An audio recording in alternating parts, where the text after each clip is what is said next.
Okay, body language. So I did not make this slideshow. This is a slideshow that comes with Toastmasters International. And it is one that we bring out so that people remember. It's not just about speaking, it's about other things as well. And when Tiffany and I have worked with the kids, we spend a lot of time with gesture, or will, a little bit more than what we would as with the adults.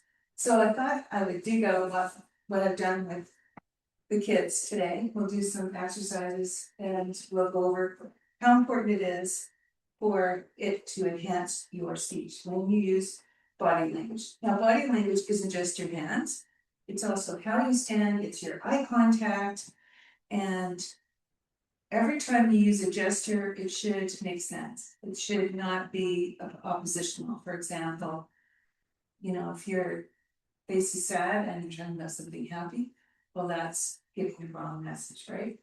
Or if you are excited about something and you're downplaying it with your hands and you're closed, well, that's again giving the wrong message, because most people will look at the speaker and they will get a lot more feedback from how they look than what they're saying.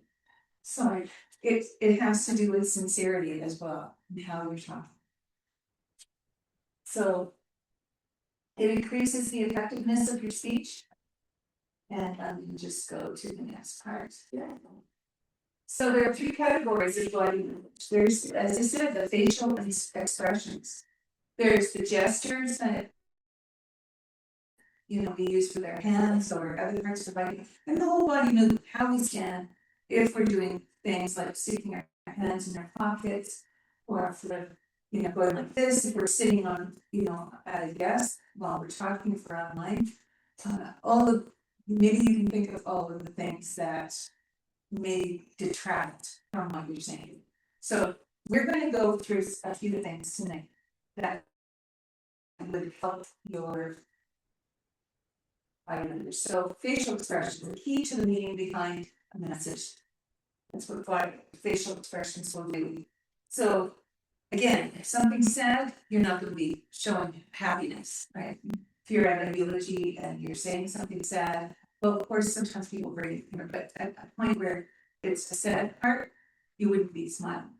So always, we want to be conscious of how we look in terms of our facial expression, if we're trying to show surprise, right? And our voice is another thing, but that's not what we're talking about tonight. We're talking about what we see. If there was no sound, would you kind of have an idea? What is that person doing? Are they telling me something that will be uplifting, or are they telling me something that is bad news? Or even now that I'm laughing, saying bad news, that's it. That's the opposite, right? Okay. So eye contact has to do with that facial expression, right? And giving the impression of a personal contact to everyone in the audience. If you're online, there's a place where the camera is. And so if you look around, if you're reading off a script, people can tell often, unless it's very close to the camera. So keep that in mind where your camera is. If you're in person, well, make sure that you scan the whole room. One night I was doing a speech in another club, and I spent more time on one side than the other. I was called out about it. So we want to make sure that we are scanning everybody, looking at it. There are 3 types of gestures, as you can see: conventional, descriptive, and emotional. So let's see what that means. Let's go back. What do you think conventional gestures would be? Yes. Waving your hand. Waving your hand. Yeah, it could be clapping. It could be showing the way for something. Well, I guess that's more descriptive. If we're talking about the size of something, or the weight, all of these things can be expressed with gesture, right? We can have one about that. If we're talking about balance, using our hands to show about the balance, or comparison and contrast. You know, move your hands the same time to show similarities, but then if you're talking about differences, you're moving them away. If you're talking about urgency, then use your hands to, go like this. It's really important to get this done.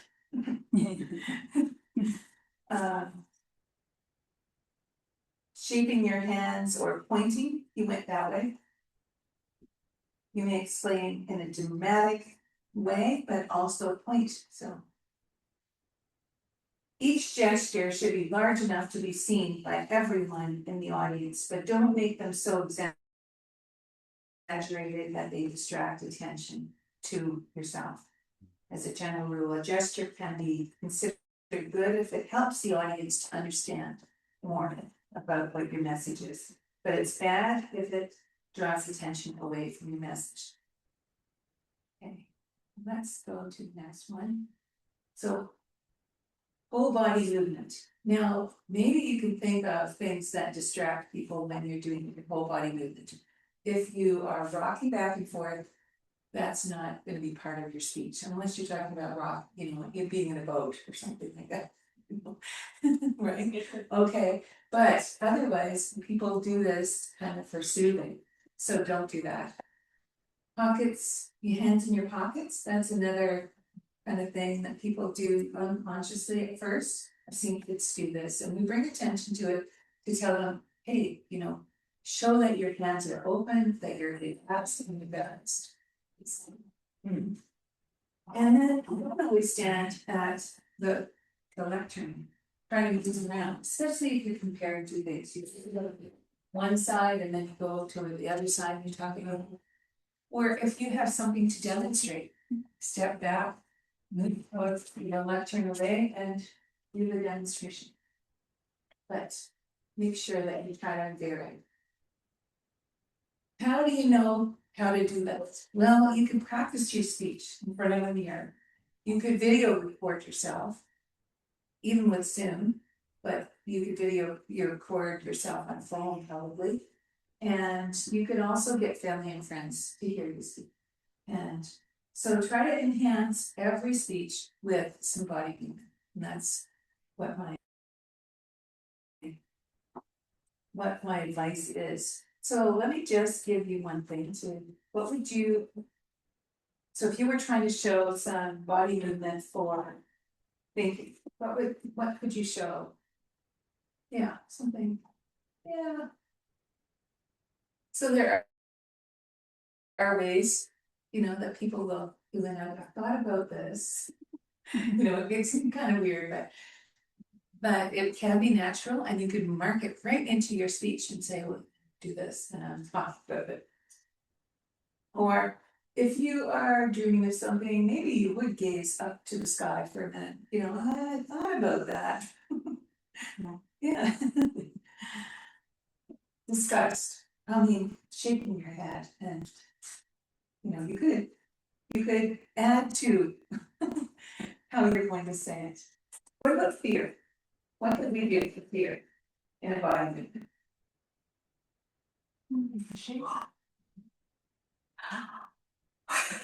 Like jumping back or something that shows that, You can always have someone do something loud and startling at a certain point in your speech, so you'll react naturally. Yeah. Okay. You could also get everyone in the room to react to making a big noise, right? So there are ways that you can use it as a way of enhancing your speech.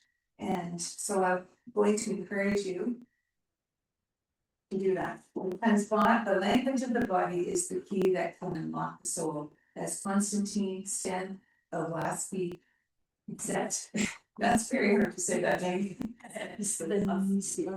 Yes. Okay, back to you, my Toastmaster.